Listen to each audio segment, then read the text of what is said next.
आज की जो प्रेस कॉन्फ्रेंस है ये हमारा 3 दिन का बंद जो है उसके मद्देनज़र है। देखिए 31 तारीख की शाम को हमारी गवर्नमेंट पॉलिसी निकालती है, जो पॉलिसी 1 अप्रैल से शुरू हो जाती है। पॉलिसी जब शुरू होती है तो उसके साथ साथ बहुत सारी चीज़ें जो हैं उस पॉलिसी के अंतर्गत जो होती हैं वो सब लागू हो जाती हैं।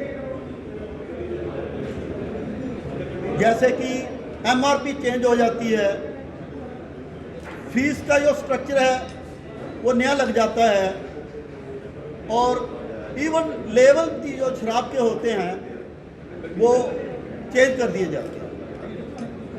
अगर पॉलिसी लागू करनी थी इन्होंने पहली तारीख को, इस गवर्नमेंट ने ये 1 अप्रैल को अगर पॉलिसी लागू करनी थी तो हम ये पूछते हैं कि इन्होंने बाकी चीज़ों की तैयारी क्यों नहीं की? क्यों एमआरपी 1 तारीख को हमें नहीं मिली?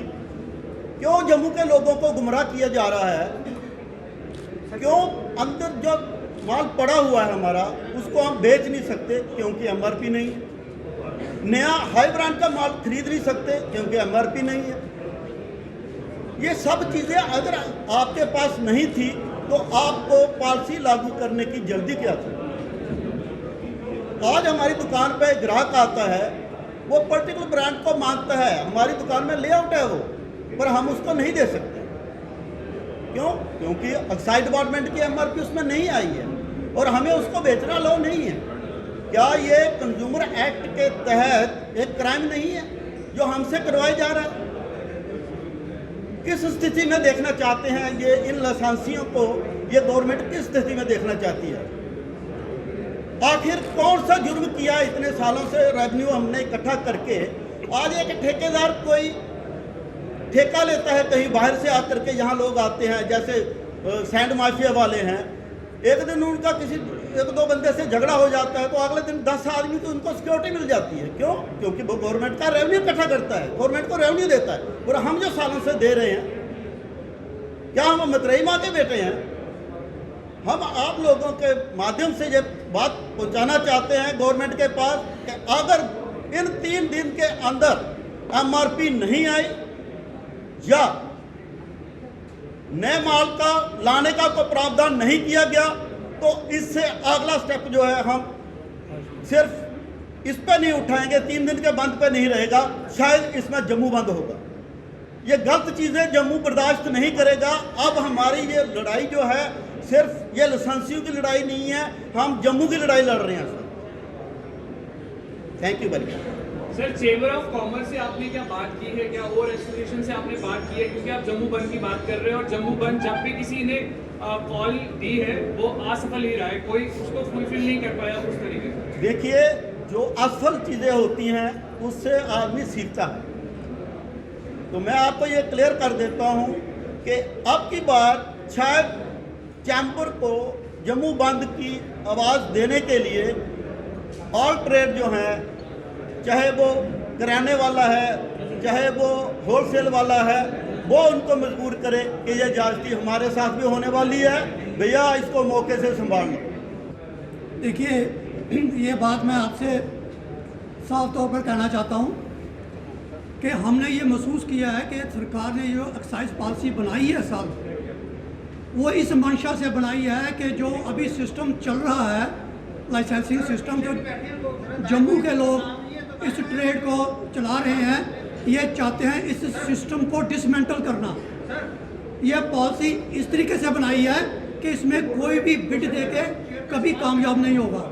ऐसे प्रावधान रखे हैं इस पॉलिसी के अंदर कि जो बिड देगा, मैं आपको गारंटी देता हूँ, कोई 3 महीने के बाद दुकान छोड़ के भाग जाएगा, कोई 4 महीने के बाद, कोई 6 महीने के बाद। और सरकार यही चाहती है कि जम्मू के लोग इसमें बिड में आएँ, तबाह हों, जो प्रेजेंट सिस्टम चल रहा है इसको डिसमेंटल करें और बाद में इसको पूरी स्टेट की बोली या डिस्ट्रिक्ट वाइज बोली में कन्वर्ट करें, ताकि, क्योंकि हमको आपको पता है जम्मू के अंदर कोई इतना सरमाया नहीं है।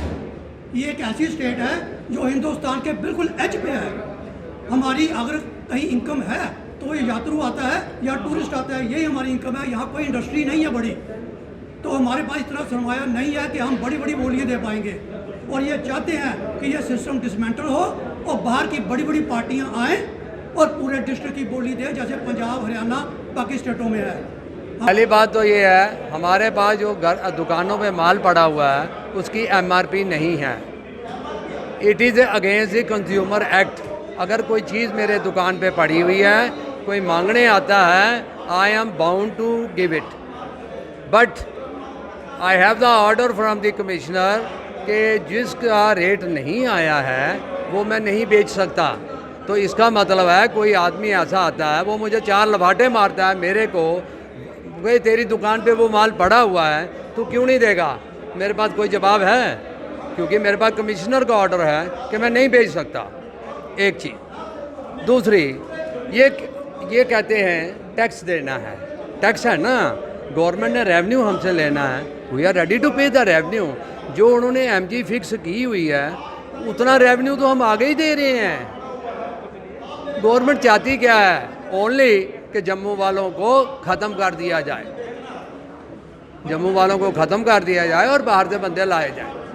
ये LG साहब भी जानते हैं, ये हमारा फाइनेंस कमिश्नर भी जानता है, सब जानते हैं।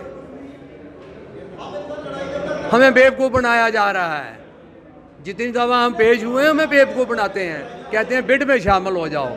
हाँ, एक चीज़ और भी बता दूं आपको मैं, इंसॉल्वेंसी सर्टिफिकेट जो हम इंसॉल्वेंसी सर्टिफिकेट लेके देंगे वो ये साल भर अपने पास रखेंगे हमारी प्रॉपर्टी का।